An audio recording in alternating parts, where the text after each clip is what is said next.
Hello all അസ്സലാമു അലൈക്കും. Welcome back to our channel. എല്ലാവരും സന്തോഷമായിട്ട് സുഖമായിട്ടിരിക്കുന്നു വിചാരിക്കുന്നു. ഞങ്ങളിവിടെ സന്തോഷമായിട്ടിരിക്കുന്നു. അപ്പോൾ ഇന്നത്തെ വ്ളോഗ് എന്ന് വെച്ചാൽ നമ്മൾ ഒരു നോമ്പ് ദിവസത്തെ ഫുൾ കാര്യങ്ങളൊക്കെയാണ് കേട്ടോ ഉൾപ്പെടുത്തിയിരിക്കുന്നത്. അപ്പോൾ വീഡിയോ എല്ലാവരും സ്കിപ്പ് ചെയ്യാതെ മുഴുവനും കാണണം. രാവിലെ 4:30 ആയി എണീറ്റപ്പോൾ പുട്ടാണ് മെയിനായിട്ട് ഞങ്ങൾ ഇടയത്താഴത്തിന് കഴിക്കുക. പുട്ടിൻ്റെ കൂടെ കറിയൊന്നും അങ്ങനെ കഴിക്കാറില്ല. കഴിച്ചാൽ ചിലപ്പോൾ നെഞ്ചരിച്ചിലിൻ്റെ പ്രശ്നമൊക്കെ ഉള്ളതുകൊണ്ട് ഞങ്ങൾ പുട്ട് പഞ്ചസാര അല്ലെങ്കിൽ പുട്ടും ചായയാണ്. അപ്പം രാവിലെ ചായ ഇട്ടു. അത് കഴിഞ്ഞ് പുട്ട് റെഡിയായിക്കൊണ്ടിരിക്കുകയാണ്. ബാങ്ക് വിളിച്ചു. പിന്നെ നിസ്കരിക്കാനുള്ള ടൈമായി. നിസ്കരിച്ചുകൊണ്ടിരുന്നപ്പോൾ തന്നെ കുഞ്ഞിപ്പെണ്ണ് എണീറ്റു. അവൾ പിന്നെ കുറച്ച് നേരം വന്ന് എൻ്റെ കൂടെ ഇരുന്നു കളിച്ചു. അവൾ പൊതുവേ രാവിലെ എണീക്കും. അടുത്ത് ഞാനില്ലെങ്കിൽ നേരത്തെ എണീക്കും. പിന്നെ കുറച്ച് നേരം കഴിഞ്ഞ് ഒരു 9 മണിയൊക്കെ ആകുമ്പോഴായിരിക്കും വീണ്ടും ഉറങ്ങുക രണ്ടാമത്. മുല്ലയിൽ അന്നുണ്ടായിരുന്ന മുട്ടിൻ്റെ ബാക്കി പൂവും കൂടി വിരിഞ്ഞിട്ടുണ്ട്. ഇനിയിപ്പം മുട്ടില്ല വിരിയാൻ വേണ്ടി വലുതായിട്ട്. അപ്പം പിന്നെ ഇതെല്ലാം കൂടി ആദ്യം പറിച്ചിരുന്നതെല്ലാം ഞാൻ ഫ്രിഡ്ജിൽ വെച്ചിട്ടുണ്ട്. ഒരു എയർ ടൈറ്റ് പാത്രത്തിൽ അടച്ച് ഫ്രിഡ്ജിൽ വെക്കും. അപ്പോൾ ഇതും കൂടി ആയപ്പോഴത്തേനും അത്യാവശ്യം 3 പേർക്കും ചെറുതായിട്ട് വെക്കാനുള്ള പൂവായി. അങ്ങനെ പൂവെല്ലാം രാവിലെ കെട്ടി വെക്കാമെന്ന് വിചാരിച്ചു. സാധാരണ രണ്ട് പൂ വെച്ചിട്ട് കെട്ടുന്ന പോലെ എനിക്കറിയില്ല. അങ്ങനെ പിന്നെ എനിക്കറിയാവുന്ന രീതിയിലൊക്കെ പൂ കെട്ടി വെച്ചു. 7 മണിയൊക്കെ ആയപ്പോഴത്തേനും വീണ്ടും അടുക്കളയിൽ കയറി. മക്കൾക്ക് 8:30 ആകുമ്പോൾ പോകണം. ഓട്ടോയിലാണ് അവർ പോണത്. അപ്പോൾ അതിന് മുമ്പ് അവർക്ക് കൊണ്ടുപോകാനുള്ള ഫുഡ്, രാവിലെ കഴിക്കാനുള്ള ഫുഡൊക്കെ റെഡിയാക്കണമായിരുന്നു. അപ്പോൾ രാവിലെ അവർക്ക് പാലാണ് കൊടുക്കുക. ചായ അങ്ങനെ ഞാൻ ഇപ്പോൾ അധികം കൊടുക്കാറില്ല. പാലിൽ കുറച്ച് മഞ്ഞൾപ്പൊടി ഇട്ട് തിളപ്പിച്ചു. സാധാരണ പനങ്കൽക്കണ്ടിട്ടാണ് തിളപ്പിക്കാറ്. അപ്പോൾ അതില്ലാത്തതുകൊണ്ട് ഞാൻ കുറച്ച് മഞ്ഞൾപ്പൊടി ഇട്ട് തിളപ്പിച്ചു. പിന്നെ അവർ ലഞ്ചിന് ചോറ് കൊണ്ടുപോകില്ല. ചോറ് കൊണ്ടുപോകുമ്പോൾ കഴിക്കാൻ ഭയങ്കര താമസമാണെന്ന് പറഞ്ഞിട്ട് കാപ്പിയാണ് കൊണ്ടുപോകുക. അപ്പോൾ ഇന്ന് ദോശയായിരുന്നു. ദോശ റെഡിയാക്കി. അതിൻ്റെ കൂട്ടത്തിൽ വെള്ളച്ചമ്മന്തിയാണ്.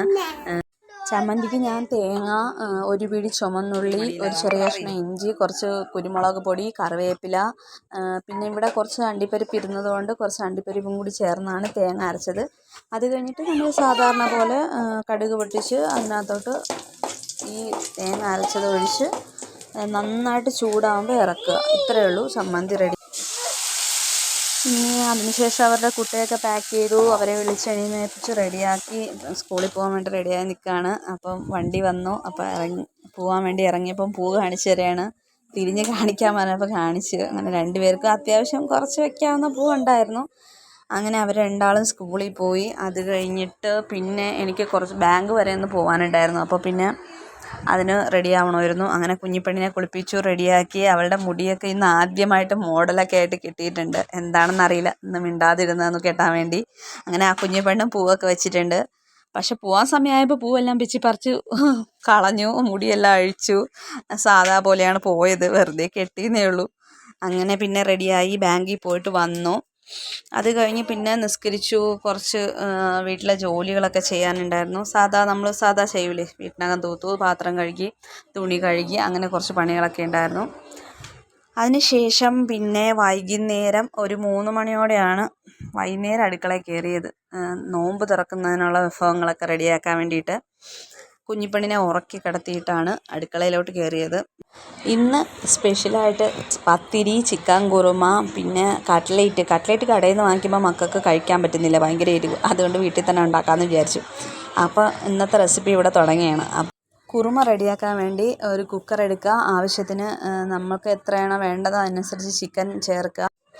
ആവശ്യത്തിന് ഉപ്പ്, 1 ടീസ്പൂൺ കുരുമുളക് പൊടി, 1 ടീസ്പൂൺ ഗരം മസാല, 1 ടീസ്പൂൺ നാരങ്ങ നീര്, കറിവേപ്പില, 1 പിടി വെളുത്തുള്ളി ചതച്ചത്, ഒരു ചെറിയ കഷ്ണം ഇഞ്ചി ചതച്ചത്, ഒരു മീഡിയം സവാളയും ചേർത്ത് 1/2 ഗ്ലാസ് വെള്ളം ഒഴിച്ച് 3 വിസിൽ വരെ വേവിക്കുക.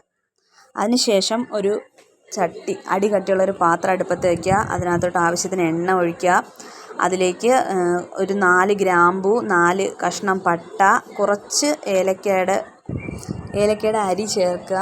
ഏലക്ക മുഴുവനായിട്ട് ഇടരുത്, കുറച്ച് ഏലക്കയുടെ അരി മതി. അത് നന്നായിട്ട് പൊട്ടി വരുമ്പോഴേക്കും അതിലേക്ക് ഒരു സവാള, മീഡിയം വലിപ്പമുള്ളൊരു സവാള ചേർത്ത് കൊടുക്കുക. അത് വഴറ്റാൻ ആവശ്യമായിട്ട് ലേശം ഉപ്പും ചേർത്ത് കൊടുത്തിട്ട് നന്നായിട്ട് വഴറ്റുക.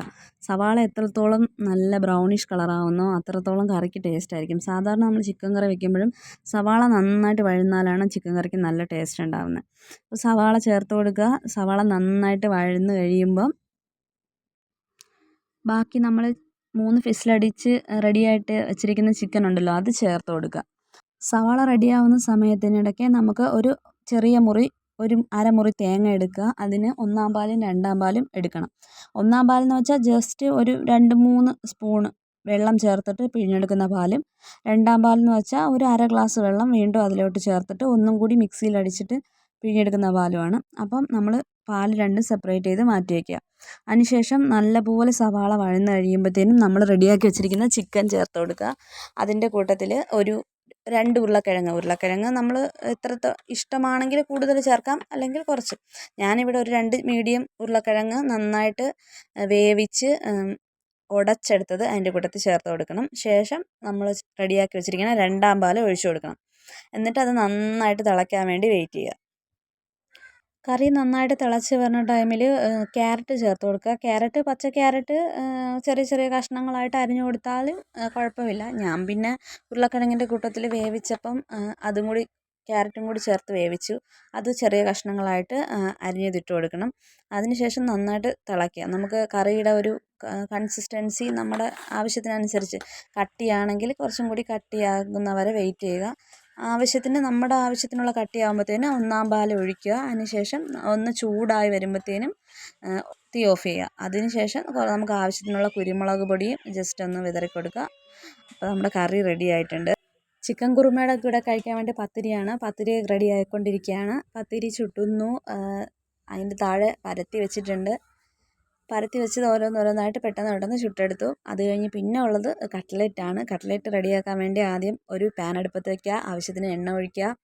അതിനകത്തേക്ക് ഒരു മീഡിയം സവാള അരിഞ്ഞത് ചേർത്ത് കൊടുക്കുക. അതിൻ്റെ കൂടെ ആവശ്യത്തിന് കറിവേപ്പില, പിന്നെ ഒരു 2-3 അല്ലി വെളുത്തുള്ളി ചെറിയ ചെറിയ ക്യൂബ്സായിട്ട് അരിഞ്ഞത്, ഒരു ചെറിയ കഷ്ണം ഇഞ്ചി അരിഞ്ഞതും ചേർത്ത് കൊടുക്കുക. മുളക് ആവശ്യം ഉള്ളവർക്ക് ഒരു കഷ്ണം മുളകും ചേർത്ത് കൊടുക്കാം.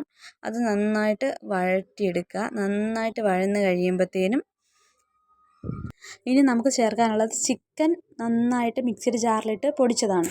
അത് വേവിച്ചിട്ട് വേണം പൊടിക്കാൻ. വേവിക്കുമ്പോൾ അതിനകത്ത് ഗരം മസാല, കുരുമുളക് പൊടി, അല്പം മഞ്ഞൾപ്പൊടി, ഉപ്പും ചേർത്ത് 3 വിസിൽ വരെ വേവിക്കുക. എന്നിട്ട് നല്ലപോലെ മിക്സിയുടെ ജാറിലിട്ട് അടിച്ചെടുക്കുക. അതും ചേർത്ത് അതിൻ്റെ കൂട്ടത്തിൽ കുറച്ച് ഗരം മസാല അല്ലെങ്കിൽ ചിക്കൻ മസാല, കുറച്ച് കുരുമുളക് പൊടിയും ചേർത്ത് നന്നായിട്ട് പച്ചമണം മാറണ വരെ നന്നായിട്ട് വഴറ്റി കൊടുക്കുക. അതിന് ശേഷം നമ്മൾ കുക്കറിൽ വേവിച്ച് വെച്ചിരിക്കുന്ന ഉരുളക്കിഴങ്ങും ഞാൻ ക്യാരറ്റും ചേർത്തു. അത്യാവശ്യം വെന്ത് നന്നായിട്ട് ഉടച്ചത് ചേർത്ത് കൊടുക്കണം. എന്നിട്ട് നന്നായിട്ട് മിക്സായി കഴിയുമ്പോഴത്തേനും തീ ഓഫ് ചെയ്യുക. എന്നിട്ട് തണുത്ത് കഴിയുമ്പം, അത്യാവശ്യം തണുക്കണ്ട, നമ്മുടെ കയ്യിൽ പിടിക്കാനുള്ള പരുവാകുമ്പോഴത്തേനും കയ്യിൽ കുറച്ച് എണ്ണ തടവിയിട്ട് നമുക്കിഷ്ടമുള്ള ഷേപ്പിലോട്ട് പരത്തിയെടുക്കാം.